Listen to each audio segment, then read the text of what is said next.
에베소서 1장 15절부터 16절 말씀입니다.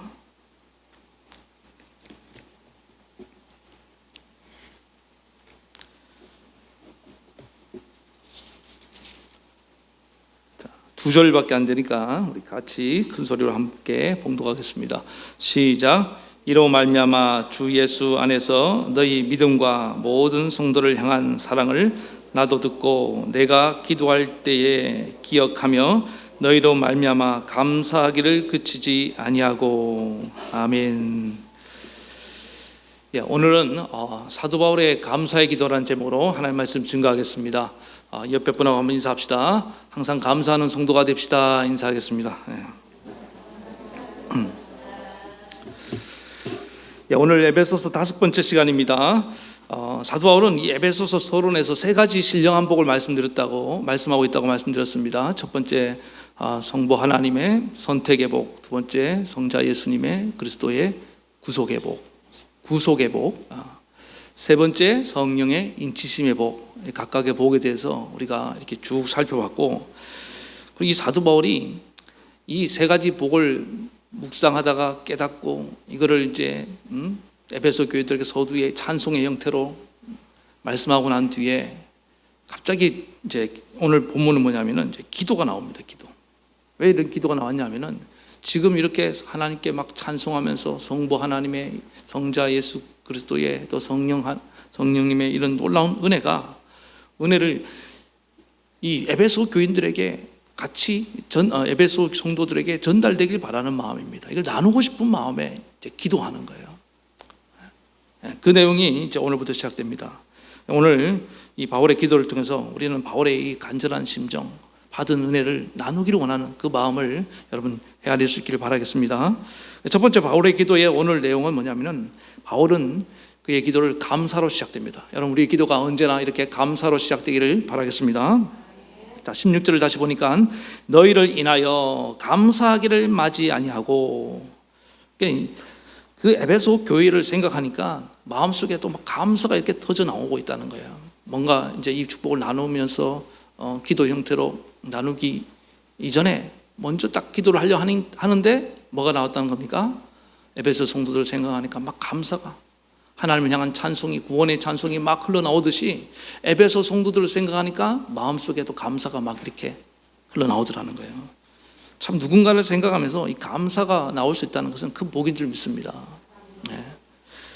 저도 항상 기도하는 게 뭐냐면 우리 성도들 생각할 때마다 어디 있든지 감사가 흘러나오길 원합니다. 여러분도 마찬가지 아닙니까? 어디 있든지 목사님만 생각하면 막 감사가 흘러나와야지. 아우 짜증나 죽겠다 이러면 안 되잖아요. 그렇지 않습니까? 여러분 자녀도 마찬가지고, 가족 안에서 그 가족만 생각하면은, 남편만 생각하고 아내만 생각하고 우리 자녀 또 뭐 부모님만 생각하고 형제를 생각하면은 막 감사가 흘러나와야 될 거 아니에요. 그런 인생이 복된 인생인 줄 믿습니다. 학생들 같으면 선생님을 생각하면 항상 감사가 나와야죠. 자꾸 열받고 이러면 안 된다고요. 그래서 우리 인생이 그 복된 인생이냐 아닌 인생이냐, 여러분을 생각할 때 감사가 떠오르는 사람이 많은 사람은 행복한 인생입니다. 그런데 생각할 때마다 자꾸 원망이 나오고 뭐 불평이 나온다, 그러면 우리 인생이 불행하다는 거예요. 오늘 사도 바울은 비록 감옥에 있었지만은 항상 그 인생이 복된 인생이 될 수밖에 없었던 이유가 뭐냐면은, 항상 바깥의 사람들 생각하면은 감사할 것밖에 없어요. 그렇다면은 우리 좀 더 이제 깊이 들어가서 바울이 이 에베소 교회를 향해서 감사가 이렇게 터져 나왔던 이유가 뭐냐, 2가지로 말씀드릴 수 있습니다. 첫 번째는 바울 자신이, 바울의 어떤 신앙 인격인데, 바울이 항상 감사하는 사람이었다는 것입니다. 바울의 신앙의 태도가 뭐예요? 항상 감사였다는 거예요. 감사가 몸에 배어 있다는 거예요. 또 하나는 뭐냐면은 에베소 교회에 있는 성도들이 보여준 모습 때문에 그렇습니다. 그게 뭐냐면은 믿음과 사랑의 조화를 이룬 모습, 균형 잡힌 그런 신앙의 모습 때문에 바울이 구체적으로 감사를 하고 있습니다. 이 2가지를 가지고 살펴보도록 하겠습니다. 첫 번째는 바울 자신의 신앙의 인격, 감사하는 인격 때문에 그렇다고 말씀드렸습니다. 평소에 우리가 어떤 사람이 감사를 잘합니까? 이 감사의 마음을 품고 있는 사람이 감사를 잘하는 거예요. 감사가 몸에 배인 사람이 있습니다. 뭐 이렇게 입만 열면 항상 감사합니다. 모든 것을 감사로 바라보는 거예요. 감사함으로 받는 거예요. 그래서 이 바울은 한마디로 감사하는 것이 또 칭찬하는 것이 습관이 된 겁니다. 여러분 감사가 습관이 되기 바랍니다.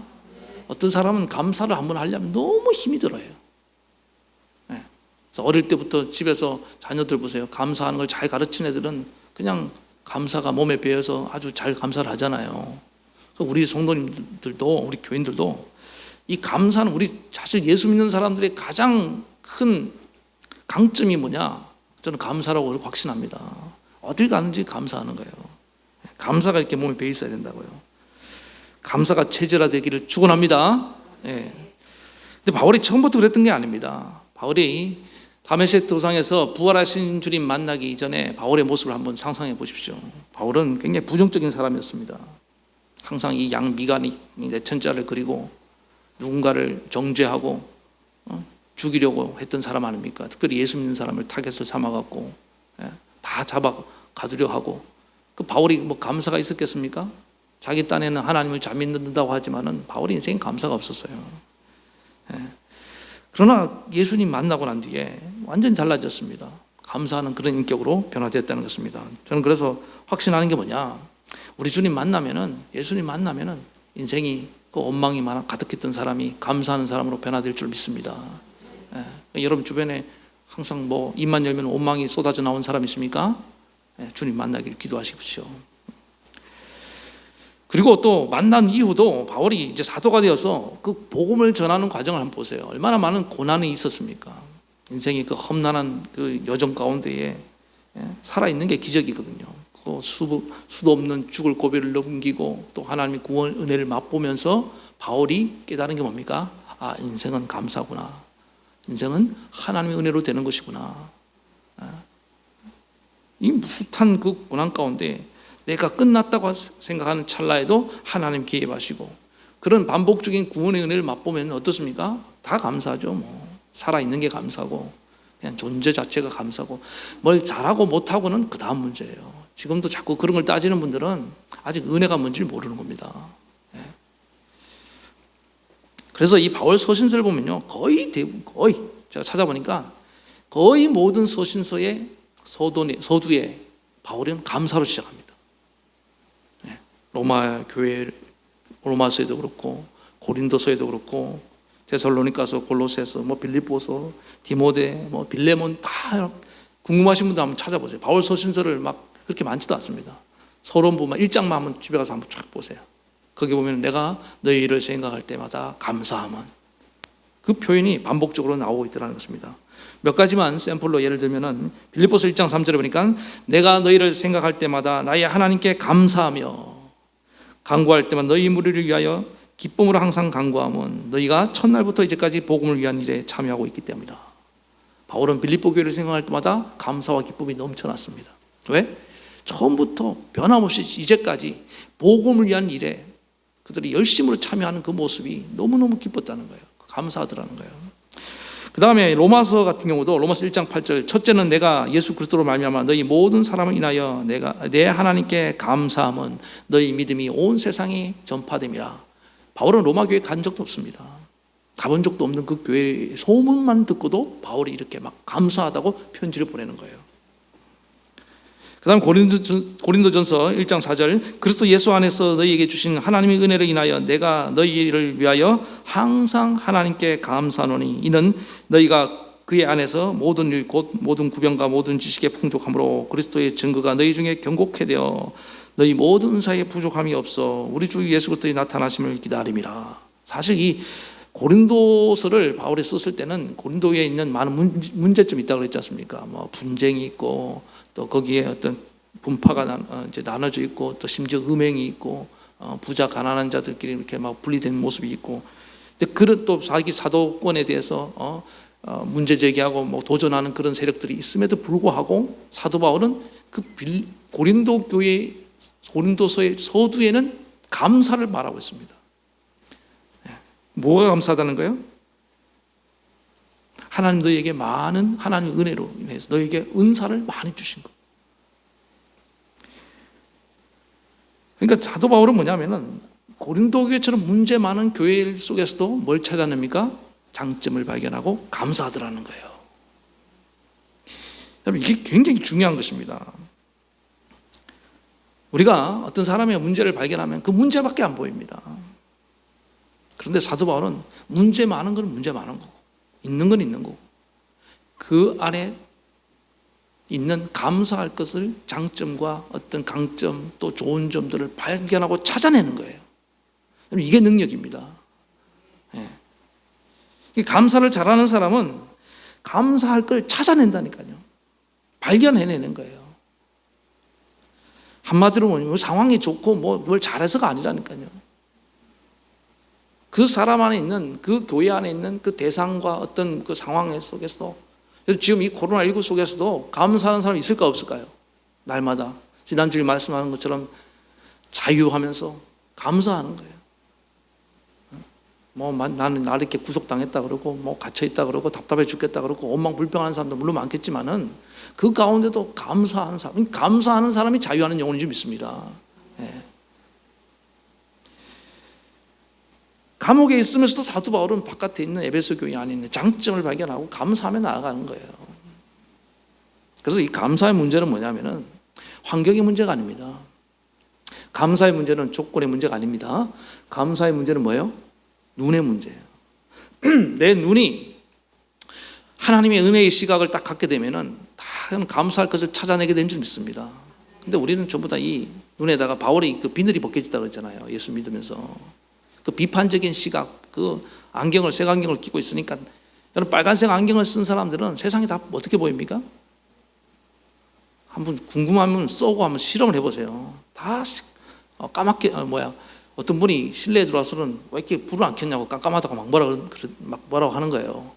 그 사람 알고 보니까 선글라스 쓰고 있으면서 불 안 켠다고 막 뭐라 그러는 거예요. 웃기지 않습니까? 사실은 내가 지금 색안경을 쓰고 있는 거예요. 그런데 그걸 알지 못할 때가 많다는 겁니다. 지금 내가 부정적인 어떤 비늘이 내 눈에 씌어져 있는 거예요. 그게 벗겨져야 되는 겁니다. 간절히 바라기는 오늘 하나님의 성령이 여러분이 기름 부어 주셔서, 여러분이 우리 안에 부정적인 그런 안경이, 어떤 편견의 비늘이 다 벗겨지길 축원합니다. 이게 벗겨져야 되는 거예요. 여러분 생각해 보세요. 문제 없는 사람 있습니까? 완벽한 사람이 이 세상에 존재하지 않습니다. 다 허물투성이고 우리는 문제투성이에요. 그러나 하나님의 은혜의 시각으로 보면은 분명히 보인다니까, 있다니까요, 장점이. 우리 자녀들 또 우리 형제들, 성도님들 항상 이런 은혜의 관점으로 바라볼 수 있기를 바라겠습니다. 그때 교회가 은혜가 충만한 교회가 되는 거예요. 항상 볼 때마다 감사하고 기가 막히게 찾아내는 거예요. 감사할 걸. 제가 이제 이전에 교회 있을 때 남해 어떤 집사님 한 분이 계셨어요. 나이 연세 드신, 워낙 연세 많으신 분들이 많았어요, 남해는. 근데 어떤 여집사님 한 분이 계셨는데, 이분이 이제 남편 원망 불평을 좀 많이 하는 스타일이에요. 많이 하시는데, 제가 하도 그렇게 해서 안 되겠다 한번 나를 잡았습니다. 그러지 마시라고. 제가 볼 때는 참 훌륭한 분 같은데 왜 이렇게 남편 욕을 많이 하시냐. 맺힌 게 많으신 것 같더라고요. 제가 살아보지 않았기 때문에 그걸 반박할 수는 없어요. 그런데 계속 놔두면은 그분이 인생이 너무 불행할 것 같더라고요. 그래서 이건 아니다 싶어서 제가 이제 좀 간섭을 했죠. 그래서 제가 좀 정색을 하고, 집사님 정말로 감사할 게 없어요? 없어요. 부정하는 거 완강하게 있게 뭐가 있어? 하나도 없어요. 목사님 뭘 몰라서 그렇지. 제가 보니까 조금 남편이 이제 한 몇 년 지내보니까 좀 고지식하시기도 하고 또 이렇게 좀 답답한 부분들도 있더라고요. 힘들게 하는 부분들이. 근데 재밌는 게 뭐냐면은 그 동네에 남자 어르신들이 그 집사님하고 몇 명가 없어요. 다 돌아가셨어요. 다 여자들밖에 없어. 그런 동네를 뭐라고 말하죠? 전 얘기 안 했습니다. 거의 그런 동네예요. 거의 그런 동네인데, 근데 제가 보니까 은근히 남편이 있다고 이 집사님이 아주, 제가 걸음걸이를 보면 아주 힘있게 걸어다녀요. 제 남편 저렇게 욕을 하면서 저렇게 힘있게 걸어다니는 건 지금 또 모순이다. 사람이 일관성이 있어야지 욕을 하면서 또 아주 당당하게 또 아주 그냥 힘있게 걸어다닌단 말이에요. 저 자신감이 어디서부터 나오는가? 아, 이거 요거다. 그래서 제가 그랬어요. 집사님, 그래도 좀 다른 분들, 많은 분들은, 어르신들은 남편 없이 혼자 외롭게 지금 살고 있는데, 그래도, 이렇게 우리 김 집사님은 건강하고 일도 잘하고, 이렇게 남편 계신 게 정말 감사한 일 아닙니까? 그러니까 말을 안 해요. 부정을 안 하더라고요. 그걸로 감사하셔야겠다고. 그렇게 쏙쏙인 남편이라도 있는 게 어디입니까? 어디예요? 여러분, 그거 아시죠? 이가 아무리 썩어도 내 이가 낫다는 얘기 아시죠? 썩어도 준치라고. 남편이 있을 때는 저런 인간 없었으면 좋겠다 하고 막 하지만 실제 막상 돌아가시고 나면 어떻습니까? 정말 그 자리가 커요. 왜 우리가 감사를 못하냐? 자꾸만 부정적으로 보기 때문에 그런 겁니다. 그 존재 자체만으로도 얼마나 그 귀한지 몰라요. 가치를 몰라서 그런 겁니다.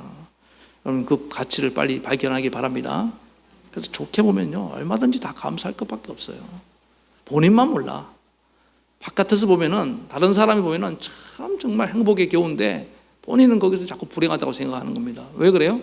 자기가 지금 부정적인 안경에 가지고 있으니까.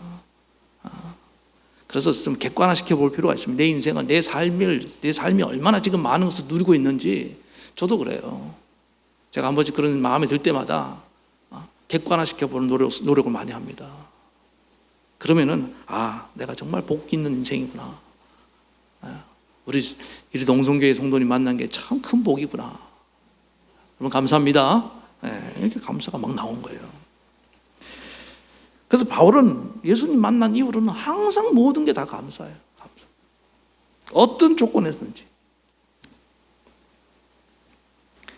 오늘날 많은 사람들은 이 원망 불평이 너무나 가득한 채로 살아가고 있습니다. 실제적으로 살기가 더 좋아졌는데 실제로 사람들은 더 불행하다고 느끼는 게 이거예요. 원망 불평이 너무 많이 늘어났어요. 러시아의 대문호 괴테가 그런 말을 했답니다. 그분이 이 세상에서 가장 쓸모없는 인간은 감사할 줄 모르는 인간이다. 참 의미가 있다고 생각합니다. 뭐 이렇게 재능이 많고 뭐 실력이 탁월한 사람이 쓸모 있는 게 아니라 재능이 없고 아무것도 못하는 사람이 쓸모없는 인간이 아니라 정말 쓸모없는 인간은 누구라고요? 감사할 줄 모르는 사람. 정말 똑똑하고 뭘 잘하는 것 같은데 감사가 없어요.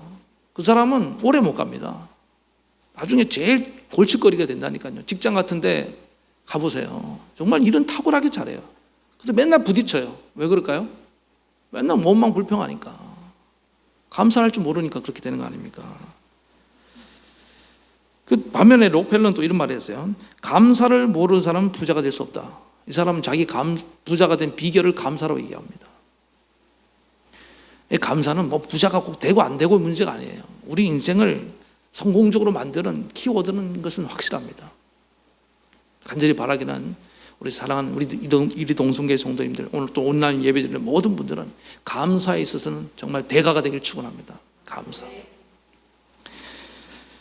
그리고 정말 이 시대가 보니까요, 감사를 잘하는 사람의 가치가 지금 높아지고 있습니다. 왜? 감사를 모르는 사람, 원망 불평한 사람이 너무 많거든. 누군가와 소통할 때 제일 중요한 게 뭐냐면 감사입니다. 감사함으로 그 문에 들어가고 찬송함으로 그 궁정에 들어간다는 말씀이 성경에 있잖아요. 우리 하나님께 나아갈 때도 감사함으로 나아가야 될 줄 믿습니다. 그럼 사람 만날 때는 예외냐? 아니에요. 똑같아요. 여러분, 어떤 사람이 마음의 문이 활짝 열린지 압니까? 감사하는 사람이에요. 지금 고린도 교회에 문제 있는 그 교회를 편지 쓰려 하다가 문제를 바로 얘기하려 하다가 바울이 뭐부터 했습니까? 너희를 생각할 때마다 너희 참 은사가 많은 교회야. 너희는 참 장점이 많은 그런 교회야. 그러고 난 뒤에 이제 그 문제점들을 이렇게 지적한단 말입니다. 그럼 들어요. 여러분, 이게 대화의 원리입니다. 항상 뭐부터 해야 됩니까? 나쁜 얘기부터 해야 돼요? 좋은 얘기부터 해야 돼요? 본론으로 너무 빨리 들어가면 안 됩니다. 아시겠습니까? 항상 대화할 때 대화가 되려면 좋은 얘기부터 해줘야 됩니다. 그리고 뭐예요? 감사부터 해야 되는 거예요. 그래야지 뭡니까? 오픈 더 마인드. 마음이 열리는 거예요. 그럼 얘기를 듣습니다.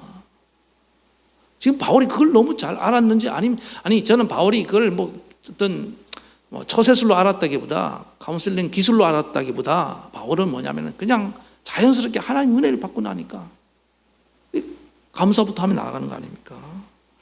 그러니까 바울의 말을 듣는 거예요. 이 서신서를 통해서 그 편지를 받은 교회들의 문제가 해결되더라는 거 아닙니까? 그럼 직장에서 보세요. 사장님이 어떤 직원의 말을 들을까요? 바른 말하는 직원? 물론 이 아랑이 크고 워낙 마음이 넓은 사장님이야 누구 얘기는 다 귀담아 듣죠. 그러니까 보통 다 인간 다 똑같습니다. 누구 얘기를 잘 들을까요? 정답 제가 다 가르치고 얘기하는데 맞아요. 사장님 참 감사합니다. 나 같은 사람은 이런 참 좋은 직장에 불러서 월급 주시고 한 번도 이 어려운 경기에도 한 번도 빼먹지 않고 월급을 꼬박꼬박 주시고 사장님 같이 좋은 분을 만나서 너무나 감사합니다. 이렇게 얘기를 하고 시작하면은 사장님이 뭐 필요한 거 있어? 이렇게 대부분 물어봐요. 사실은 말하기도 전에. 그렇지 않습니까? 그런데 희한해요. 당연하게 생각하고 자기 같은 사람이 여기서 일해주는 게 어디냐고 생각하고 다 입장을 반대로 생각해요. 그러니까 뭡니까? 그럼 감사가 없으니까 바로 본론으로 컴플레인 문제만 자꾸 얘기하니까 짜증이 나는 거예요. 여러분 그렇지 않습니까? 자녀도 마찬가지잖아요. 누구 자녀 말이 잘 듣고 여러분들이 이렇게 지갑이 열리고 용돈이 나가던가요? 여러분들은 워낙 마음이 넓고 인자하신 분들이기 때문에 다 달라는 대로 주시겠지만은 발 잘 보세요. 부모님께 감사하는 자녀들. 그렇지 않습니까? 저도 마찬가지예요. 그러니까 없는 것만 바라보고 우리 엄마는 아빠는 이것도 안 해주고 계속 원망불평만 하면 주다가도 뺏고 싶잖아요. 그렇지 않습니까? 그 말이 틀린 건 아니야. 직원의 말이 다 옳아. 그런데 어때요? 듣고 싶지 않은 거예요. 감사가 없으면요 내가 전달하고 싶은 내용이 반도 전달이 안 됩니다. 이게 너무너무 중요한 거예요. 지금 어떤 얘기를 할 때 꼭 감사부터 하시기 바랍니다. 지금 여러분 잘 생각해 보세요. 가정에서도 마찬가지입니다. 남편하고 얘기할 때 다 누구랑 얘기할 때 일단 여러분 어떤 중요한 얘기를 할 때 문제점을 얘기하기 전에 감사부터 해보라고요. 당신 있게 한 당신이 있어서 늘 든든하고 행복했어. 그러면 그 다음에 불평하면 어떤 얘기가 원망적으로 나가지 않아요. 부드럽게 전개된다고요. 맞죠? 근데 왜 자꾸 부부싸움이 일어나는지 아시겠죠? 이제 뭐가 문제인지. 감사를 안 했거든. 바로 본론으로 당신은 말이야. 이게 문제야. 그래서 고쳐졌던가요? 30년 동안 그대로죠. 안 고쳐집니다. 차라리 감사하는 게 훨씬 빨라요. 이렇게 얘기를 해주는데도 자꾸 이게 안 돼. 그만큼 우리가 감사가 체질화가 안 된 겁니다. 우리가 정말 죄인이라는 게 그때 나는 깨닫겠더라고요. 감사하는 게 너무 힘들어요. 감사하는 게. 원망불평하는 건 너무 당연하고. 그럼 자녀한테도 야 아들 나는 네가 있기만 해도 이렇게 너무너무 감사하다. 그렇게 한번 얘기하고 시작해 보라니까요. 안 하던 공부도 막 하러 들어가요. 근데 너무 너 언제 장가 갈 거야? 그러니까 스트레스 충만해서 그냥 자꾸 어긋나는 거 아닙니까? 그렇지 않아요? 그럼 여러분한테만 하는 얘기가 아닙니다. 저도 마찬가지예요. 이 자리에 와주신 여러분 감사합니다. 감사. 마스크 쓰고 저는 마스크도 안 쓰고 있잖아요. 지금 여러분 마스크 쓰고 앉아 있는 이게 얼마나 감사한 일입니까? 온라인 예배 드리는 분들도 감사합니다. 드라마도 재밌는 거 많을 텐데 제 설교를 듣고 앉아 계신 여러분 감사합니다. 은혜 받기 바랍니다.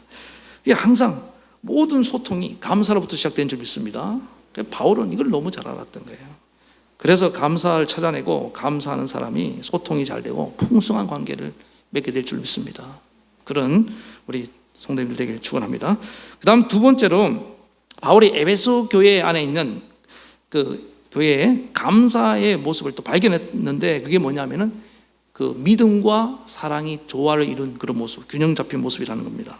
15절 다시 한번 보겠습니다. 시작. 이를 인하여 주 예수 안에서 너희 믿음과 모든 성도를 향한 사랑을 나도 듣고. 바울이 그래서 우리가 감사를 할 때는 좀 구체적으로 하는 게 좋습니다. 그냥 무조건 감사하다 모든 게 다 감사해. 그것도 좋은 말이지만은 정말 바울은 뭡니까? 관찰력이 탁월하다니까요. 에베소 교회로부터 들려오는 그 두 가지 소식을 들은 겁니다. 믿음이 좋더라. 그 다음에 또 뭡니까? 사랑이 많더라. 이 믿음과 사랑의 소식을 듣고 기뻤다는 거예요. 에베소 교회는 믿음이 또 충만했을 뿐만 아니라 사랑도 충만하고 함께 이것을 균형을 이룬 줄 믿습니다. 가끔 이 두 가지가, 잘 보세요, 이게 믿음은 강조하는데 어떤 사랑이 없는 그런 성도가 있고 교회가 있습니다. 또 반면에 사랑을 강조하는데 믿음이 없는 그런 분들도 있어요. 정말 좋은 성도, 좋은 교회는 어떤 교회입니까? 믿음과 사랑이 균형을 이루고 조화를 이룬 교회인 줄 믿습니다. 이게 뭐든지 균형이 중요합니다. 밸런스가 중요해요. 조화를 이루어야 됩니다. 치우치면 좋은 것도 치우치면 어떻습니까? 여러분 보세요. 뭐 건강식이라고 요즘 뭐 많이 얘기하잖아요. 그런데 그것도 과하면 어떻습니까? 지나치면 몸에 해롭습니다. 뭐든지 그래요. 여기서 말하는 그 믿음이 뭐냐?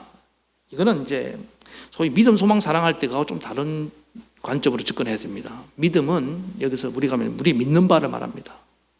다시 말해서 믿음의 대상인 하나님과 또 믿음의 내용인 말씀을 얘기하는 거예요. 믿음은 우리 신앙의 어떤 기초를 이루는 것이라고 말할 수 있고, 그 관점에서 사랑을 말하면 그 기초에 의해서 우리 삶에 실천하는 모습을 사랑이다 이렇게 말할 수 있습니다. 그러니까 믿음은 뭡니까? 우리 믿는 바 내용이고, 그 다음에 사랑은 뭡니까? 그게 삶으로 드러나는 영역이라고요. 이건 교리의 영역이고, 이건 실천의 영역이고, 이 두 가지가 항상 뭡니까? 균형을 이루어야 된다는 거예요. 이걸 야고보서의 표현에 의하면 믿음과 행함 이렇게 볼 수 있습니다. 야고보서 2장 14절에 내 형제들아 만일 사람이 믿음이 있노라 하고 행함이 없으면 무슨 이익이 있으리요? 그 믿음이 능히 자기를 구원하겠느냐? 믿음이, 행함이 없는 믿음은 죽은 믿음이다. 유명한 그 야고보서의 어떤 메시지잖아요. 야고보서가, 그러니까 믿으면 반드시 뭐가, 야고보 사도가 강조하고 있는 게 뭡니까? 믿으면은 반드시 뭐가 따라온다는 거예요? 행동이 따라온다는 겁니다. 근데 과거 이제 우리 기독교, 우리 근대사에 보면은 소위 진보 진영하고 좀 보수, 기독교 진보가 있고 보수 있잖아요. 정치도 진보가 있고 뭐 보수가 있다면서요. 그런데 이게 뭐로 나눠지냐면은 요거 갖고 나눠졌어요. 믿음이 먼저냐, 행함이 먼저냐. 여러분 뭐가 먼저인 것 같아요?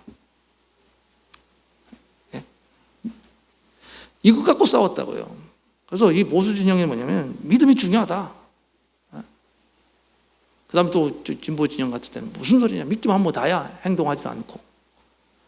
다 맞는 말이에요. 한쪽 얘기 들으면 다 맞아요. 근데 이게 싸울 문제가 아니라고요. 왜? 이거는 서로 상호 보완적인 거지 대립적인 문제가 아니거든요. 그러니까 뭐든지 여러분 극단으로 가는 것이 나빠요. 극단으로 가면.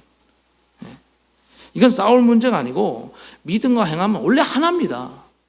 아브라함이 믿음으로 구원받았습니다. 아멘입니까? 그럼 그 믿음이 행동 없는 믿음입니까? 야고보는 강조해서 행함으로 순종으로 구원받았다 그러잖아요. 언제나 같이 가는 거라고요. 여러분 믿는데 행하지 않을 수 있습니까? 기도하면 응답받는다, 응답이 있다, 확실히 믿는 사람은 기도 안 할까요? 기도는 게을러서 안 하는 게 아니에요. 늘 말씀드리지만은 믿음의 문제예요. 그 게으른 분들이 자기 하고 싶은 거 다 하고 다니잖아요. 지금 보세요. 그렇지 않습니까? 그러니까 안 믿어지는 거예요. 믿으면 믿는 대로 반드시 행동이 따라오게 돼 있는 겁니다. 그런데 이걸 분리시켜서 극단으로 가는 게 문제예요. 이게 있을 수 없는데 현실 속에서 이게 나타나더라는 거예요. 저는 이게 마귀가 역사한다고 생각합니다. 그런 모습에. 자 보세요. 천국을 믿는데요, 자기는요. 하나님 구원의 역사를 믿는데요. 그러면서 전도 안 해요. 이게 단순히 이기적인 문제가 아닙니다. 여기 믿음이 중요한 어떤 문제가 있는데, 그러면서 다른 사람을 이렇게 정죄하고 뭐라고 얘기하냐면 하나님이 다 하실 텐데 내가 왜 해야 되냐고 이렇게 말한다고요. 하나님이 하시는데 내가 왜 해야 되냐고. 이게 말이 맞는 것 같지만 이게 궤변이에요. 예수님 뭐라고 말씀하셨습니까? 하나님이 일하시니 나도 일한다. 전도의 사명을 누구에게 맡겼습니까? 우리 인간들에게 맡겼잖아요. 복음 전하면 믿어진다는 사람은 전합니다. 예. 그런데 뭐 저는 마귀의 자식들을 왜 구원해야 되냐 하고, 이거 뭐예요? 오히려 하나님 구원, 우리가 나서면은 오히려 하나님의 구원 사역을 방해한다고 그렇게 생각하고, 이게 잘못 믿는 거예요. 그러니까 행함이 안 따라오는 이 믿음은, 극단적인 믿음은 다시 말해서 잘못된 믿음이에요. 믿는 바가 잘못된 거예요. 그래서 찬송도 크게 부르고 기도도 열심히 하고 설교도 말씀도 많이 읽고 듣고 합니다. 그런데 행함이 없어요. 사도 바울, 야고보 사도처럼 그 죽은 믿음. 정말 주님을 믿고 주님을 믿는다고 말하면서 이웃에 대해서 인색하고 용서할지도 모르고 조그마한 것도 용서할 줄 모르고 그거 잘못 믿고 있는 거예요. 믿음 자체가 잘못된 겁니다. 그거는. 지금 오늘 기독교가 지금 문제되고 있는 부분 중에 하나가 그런 거잖아요. 사회적인 지탄의 대상이 되고 있는 게. 왜? 교회는 열심히 사는 것 같은데 삶 속에서 어떤 사랑이 실천하는 모습이 너무 빈약하다고 생각되니까. 또 반대로 행함만 강조하는 무리들이 있습니다. 그리스도의 사랑이 실천이 중요하다. 뭐 믿는 바가 중요하냐. 그래서 하나님에 대해서, 예수님에 대해서, 성령님에 대해서 뭐 잘 몰라요. 그리고 믿음의 대상과 내용도 없이 무조건 어떤 실천을 강조합니다. 그러면 그게 다른 종교가 다를 게 뭐가 있냐고요. 여러분, 선행을 강조하지 않는 종교가 있는가요? 그런 종교 없습니다. 과거에 어떤 목사님 그래서 그러면서 종교 간의 대화를 해야 된다 하면서 이런 얘기를 했대요. 우리가 누구에게 기도하는 것은 중요하지 않다. 다만 고통받는 민중의 현실을 아파하고 그들을 위해서 기도하고 있는 현실이 중요하다.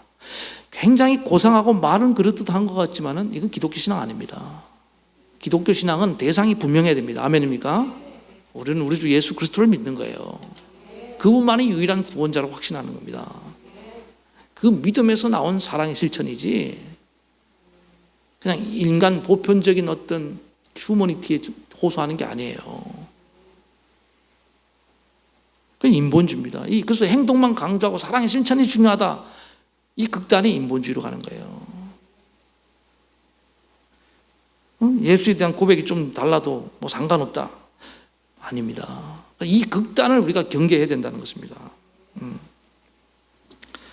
좀 극단적인 좀 예를 하나 더 들면은 우리가 존경하는 학교 때부터 아프리카의 성자라고 불리는 슈바이처라는 사람이 있습니다. 이 사람이 굉장히 훌륭한 분이긴 한데 예수님에 대해서 좀 잘못 얘기한 게 있습니다.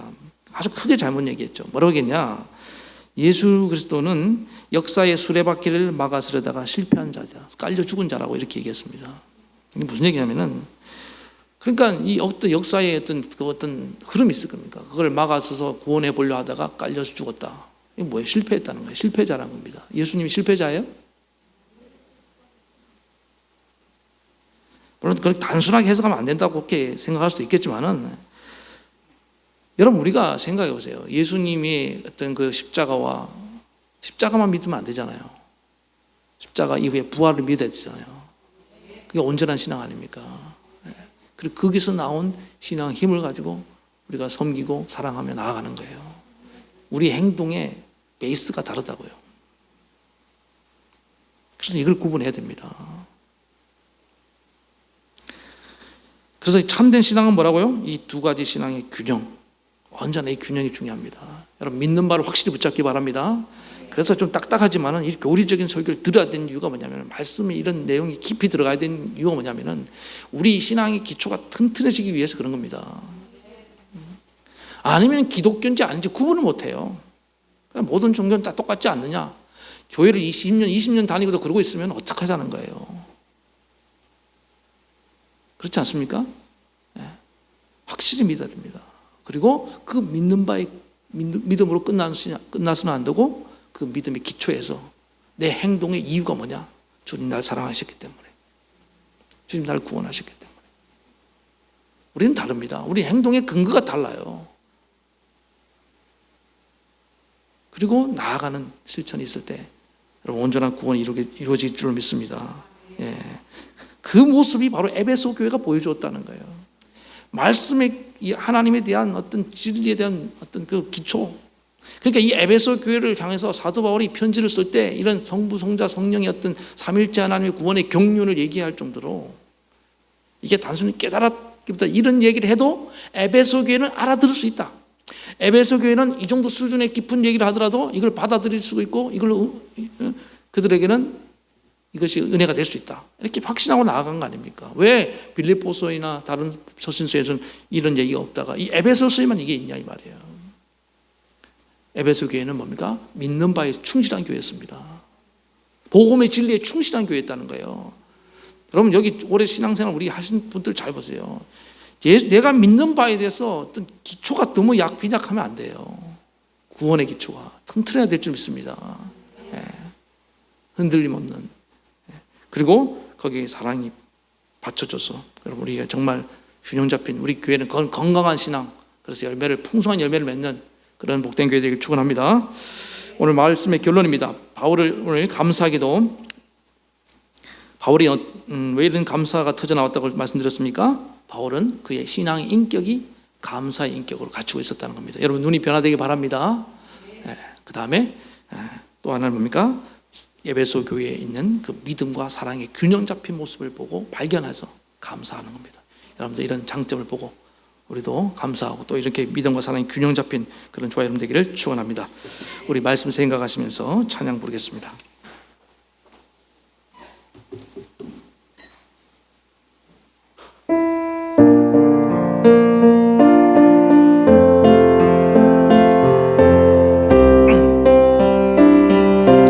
거룩하신 하나님, 거룩하신 하나님, 주께 감사드리소. 날 위해 이 땅에 오신 독생자 예수, 나의 맘과 뜻 다해 주를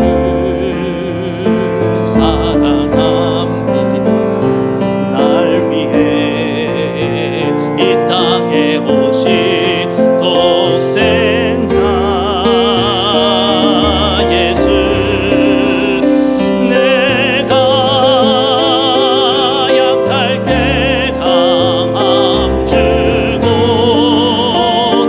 가난할 때 우리를 부욕해 하신 나의 주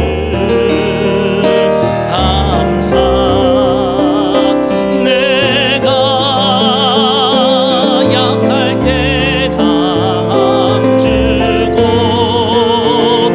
가난할 때 우리를 부욕해 하신 나의 주 감사가. 우리 한 번 더 찬양합시다. 거룩하신 하나님, 거룩하신 하나님,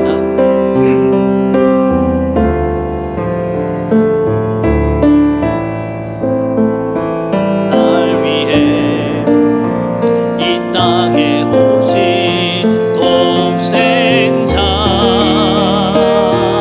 예수, 나의 맘과 뜻 다해 주를 사랑합니다. 날 위해 이 땅에 오신 독생자 예수, 내가 약할 때 강함 주고 가난할 때 우리를 부욕해 하신 나의 주 감사. 내가 약할 때 강함 주고 가난할 때 우리를 부욕해 하신 나의 주 감사 감사. 아멘 아멘. 그렇습니다. 여러분 오늘 사도 바울처럼 정말 우리가 감사하며 나아갈 수 있기 바랍니다. 하나님, 정말 오늘 사도 바울의 이런 신앙 인격을 우리가 본받기를 원합니다. 우리가 예수님 만나서 구원받은 것만 생각하면 감사가 터져나올 수밖에 없는데 우리 하나님을 생각하면 감사하다. 또 우리가 서로를 생각하면 정말 감사가 터져나오는 그런 하나님, 내가 정말 감사의 인격체가 되기 원합니다. 하나님, 내가 그동안 너무 원망과 불평을 많이 했던 것 같습니다. 주님, 이런 나의 연약함을 주님 붙잡아 주시옵소서. 오늘 내 인생에 어떤 상황에서도 누굴 만나도 그 속에서 감사를 발견할 수 있는 눈을 열어 주시옵소서. 내 안에 모든 이런 편견과 선입견의 안경과 비늘이 다 벗겨지기 원합니다. 어떤 그런 부정적인 상황 속에서도 우리는 감사를 발견할 수 있습니다. 하나님 은혜의 관점을 내게 허락해 주시옵소서. 모든 사람을 바라볼 때 하나님 어떤 상황에서도 내가 감사를 찾아낼 수 있는 감사의 대가가 되게 하여 주시옵소서. 그리고 또 오늘 이 믿음과 사랑의 균형 잡힌 모습이 바로 우리 모습 되게 도와주시고 한쪽으로 절대로 한 극단으로 치우치는 일 없게 도와주시옵소서. 오늘 그런 마음으로 우리 간절히 한 목소리로 기도하며 나아가는 시간 갖도록 하겠습니다. 우리 주님 크게 한번 부르고 동성으로 기도합시다. 주여,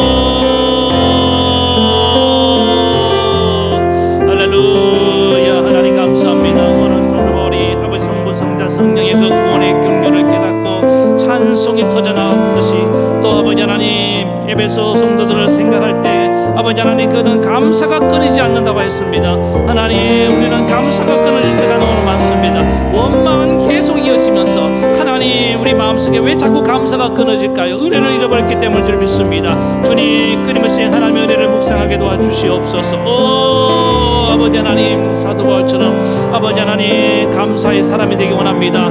아버지 하나님 원망의 사람이 아니라 부정적인 사람이 아니라 날마다 우리 입만 열면 감사가 쏟아져 나오는 그런 인생이 되게 도와주시옵소서. 그래서 아버지 하나님 우리가 정말 소통이 잘 되고 풍성한 관계를 맺기 원합니다. 우리 가정 안에서, 교회 안에서, 직장과 일터 안에서도 왜 많은 사람이 소통이 잘 되지 않습니까? 왜 하나님 그 사람 그렇게 재주도 많고 능력이 있으면서도 아버지 하나님 어려움을 당합니까? 감사할 줄 모르기 때문인지 믿습니다. 주여 감사함이 넘쳐나게 도와주시옵소서.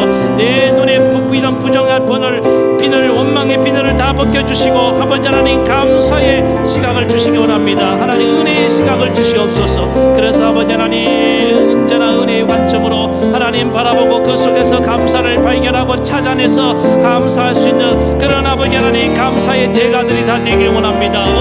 우리 사랑하는 모든 동성교회 성도들, 오늘 예배드리는 모든 성도들 하나님 아버지 하나님 저들의 입가에 하나님 날마다 감사로 시작하는 법을 배우게 도와주시옵소서. 대화할 때도 언제나 너를 만나서 반갑다, 감사하다, 네가 있음으로 감사하다, 그 사람의 장점을 발견하고 아버지 하나님 좋은 점을 발견해서 먼저 칭찬하고 감사하는 법을 배울 수 있도록 은혜 베풀어 주시옵소서. 하나님 특별히 예배소 교회는 믿음과 사랑의 조화를 이루는 교회였습니다.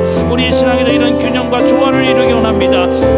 절대로 하나님 양극단으로 치우치는 일 없게 도와주시옵소서. 믿음과 행함, 믿음과 사랑은 언제나 하나이고 언제나 같이 가는 줄 믿습니다. 주여 우리도 하나님을 잘 믿고 그 믿는 바로 삶 속에 사랑으로 실천되는 그런 삶을 살게 도와주시옵소서. 아버지 하나님 간절히 기도합니다. 은혜를 부어주시옵소서. 성령으로 임하여 주시옵소서. 하나님을 잘 믿기 때문에 우리는 사랑을 실천할 수밖에 없는 줄 믿습니다. 우리는 순종에 따라갈 수밖에 없는 줄 믿습니다. 그래서 이런 조화를 위해서 우리의 구원을 이루어가고 아버지 우리 주변에도 하나님의 구원이 확장되어 나가는 그런 믿음의 종들이 다 되게 도와주시옵소서. 우리 가정 안에도 불신 가정 안에도 놀라운 구원의 역사가 아버지 하나님 감사와 믿음과 사랑의 조화로부터 시작된 줄로 믿습니다. 내 안에 깨져 있는 균형들이 다 회복되게 도와주시옵소서. 하나님 간절히 기도합니다. 오늘 예배를 드리는 모든 영혼들에게 다시금 감사가 봄물 트듯이 일어나게 하여 주시옵소서.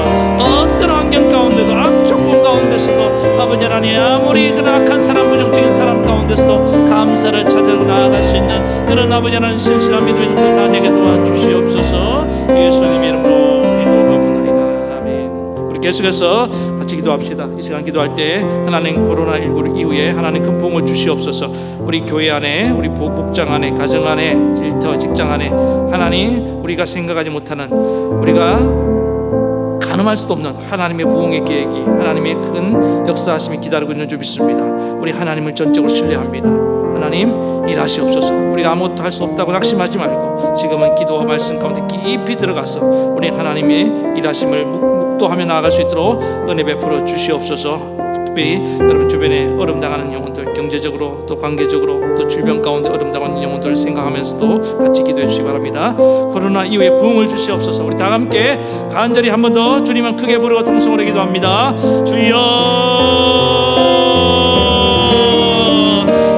하나님 이 시간에 간절히 기도합니다. 하나님 코로나 이후에 하나님 더 큰 복을 줄 줄로 믿습니다. 이 코로나가 완전히 소멸되고 속히 지나가게 도와주시고 하나님 환자들이 다 치유되게 도와주시고 우리 아버지 코로나로 어름당하는 우리 성도들 아버지 하나님 지켜주시옵소서. 저들의 마음 안에 담대함을 주시옵소서. 아버지 하나님 평안을 주시옵소서. 자유함을 주시옵소서. 그 속에서 감사함이 넘쳐나게 하여 주시옵소서. 결코 이 환경에 눌리지 말게 도와주시옵소서.